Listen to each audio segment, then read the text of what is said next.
Hello and welcome to Vidhammer, the battle report resource for Warhammer Fantasy. In this video we'll be covering a 2500 point matchup between the Warriors of Chaos and the Skaven using the 8th edition rules. Our playing surface is 1 foot wider than regulation, so the outermost 6 inches on the left and right sides of the screen are considered to be off of the board. Our terrain pieces consist of the standard trees and hills in alternating corners, with the house significantly away from the center. For spell generation, the Skaven have a Warlock Engineer that gets Scorch and Warp Lightning, a Plague Priest that gets Plague and Blessed with Filth, and a Grey Seer that ends up with Death Frenzy, Crack's Call, Wither, and the dreaded 13th. The Chaos player takes the Lore of Shadows and gets Melkoth's Mystifying Miasma, the Withering, Enfeebling Foe, and the Penumbral Pendulum. The Chosen get a starting gift from the Eye of the Gods, increasing their attack by 1. The Skaven player wins the roll for placement and elects to have the Warriors of Chaos place first. They start by placing a group of 40 Chaos Warriors. The Skaven place 63 slaves across from the Warriors. 40 Chosen are placed to the left of the Chaos Warriors. 20 Clan Rats with a Poison Wind Mortar weapon team go next to the slaves. A Chaos War Shrine goes behind the Chaos battle line as their final placement. The Skaven go on to place 5 Poison Wind Globadiers with a Poison Wind Mortar weapon team, another unit of 20 Clan Rats with a Warp Fire Thrower team, a second unit of 64 slaves, 25 Plague Monks pushing the Plague Furnace, 14 Storm Vermin with a Poison Wind Mortar weapon team, 8 Plague Censer Bearers that sit to the left of the Plague Monks, 2 Warp Lightning Cannons on the left and right flanks, and 2 Plague Claw Catapults behind the main line.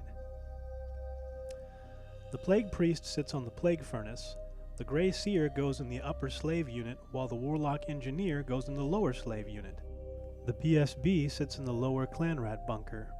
The Warriors of Chaos put their Caster and a Battle Standard Bearer in with the Chosen and a Warlord in with the Chaos Warriors. The Chaos player wins the starting roll and begins moving across the field.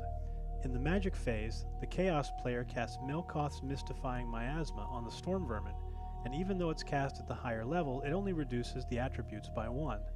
They attempt to cast Withering and Enfeebling Foe, but they both get dispelled. The War Shrine gives the Chosen +1 to Toughness. On the Skaven turn, they don't move any of their units. They attempt the dreaded 13th on the Chosen, but the Black Tongue forces a miscast that kills 5 slaves, wounds the Grey Seer, and removes the remaining power dice. The Plague Claw Catapults both misfire, with one shot not drifting far enough to land on the Skaven units, and the second catapult blowing up. The first Warp Lightning Cannon takes out 4 Chaos Warriors, and the second falls short of the Chosen. The weapon teams take out 7 Chosen, and the Skaven leaders fire 5 Warp Musket shots at the Chosen, taking out 2 more.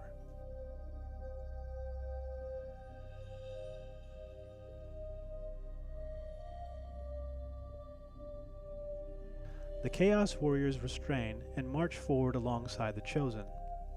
Winds of Fate give the Chaos player 12 power dice, with 5 dispel dice for the Skaven. They first cast Withering on the upper slave unit, but it gets dispelled with a scroll. They then cast Enfeebling Foe on the same slave unit, lowering its strength to 1. The Irresistible Backlash kills off 7 Chaos Warriors and gets a wound on the General. The Chaos War Shrine targets the Chosen and changes the +1 toughness to +1 attack. Both Skaven slave units make a quick reform and move up in front of the Chaos units.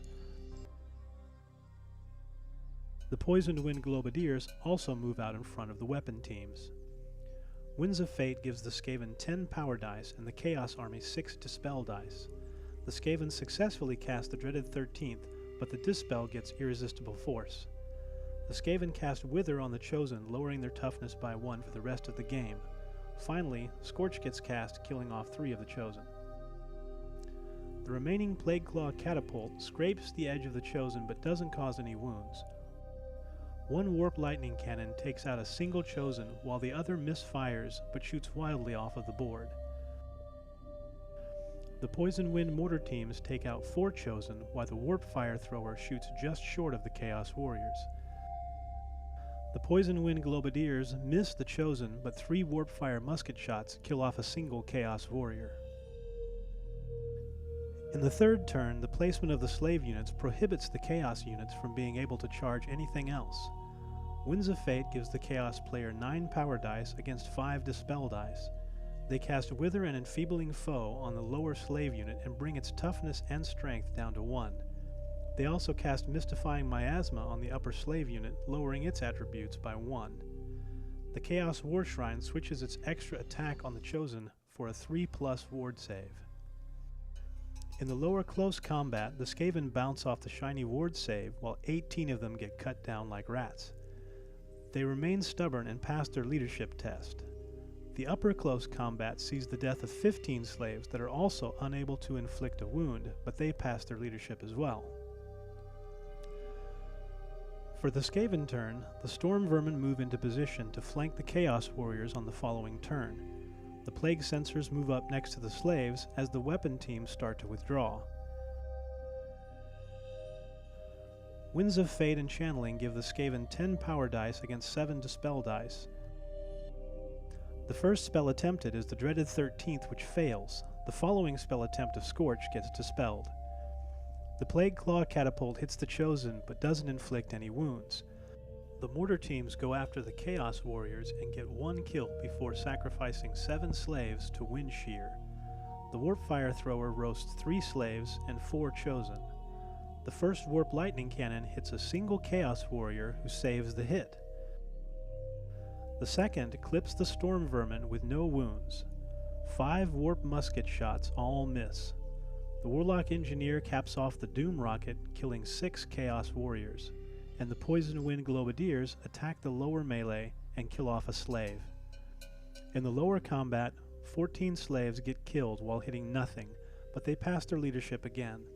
The upper combat kills off 12 slaves who also enjoy missing, but remain steadfast once again.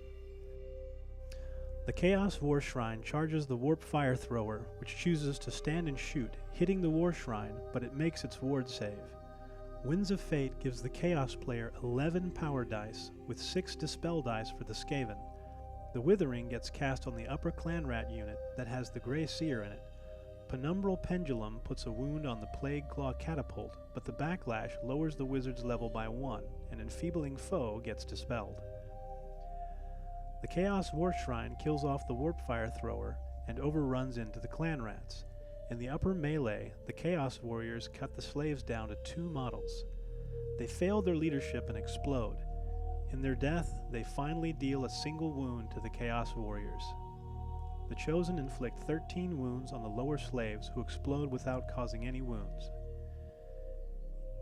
On the Skaven's last turn, they charge the Chaos Warriors with their Storm Vermin and Plague Sensor Bearers. The Poison Wind Globadiers turn toward the Chaos War Shrine, and the Plague Monks move up but don't make it into the action. The Skaven are able to get off the dreaded 13th on the Chosen and reduce the unit to 7 models. The Warp Lightning Cannons and Mortar teams take the unit down to a single Chosen sitting next to a character with nothing left to shoot. The Chaos War Shrine kills off the Grey Seer without taking any wounds. In the final close combat, the Plague Sensor Bearers and Storm Vermin take out 5 Chaos Warriors, but they lose 10 Storm Vermin and 7 Plague Sensor Bearers. The Storm Vermin run, but the last Plague Sensor Bearer remains steadfast due to the proximity of the Plague Furnace. With this being the end of the game, the Warriors of Chaos secured a resounding victory by not giving up any points, thus leading to the Skaven philosophy of shoot early, shoot often. Thanks for watching this battle report. Be sure to check back for more videos each week. Do us a favor and subscribe, and as always, feel free to send a message if you have any tactics or matchups that you'd like to see. Till next time from the Vidhammer crew, keep fighting.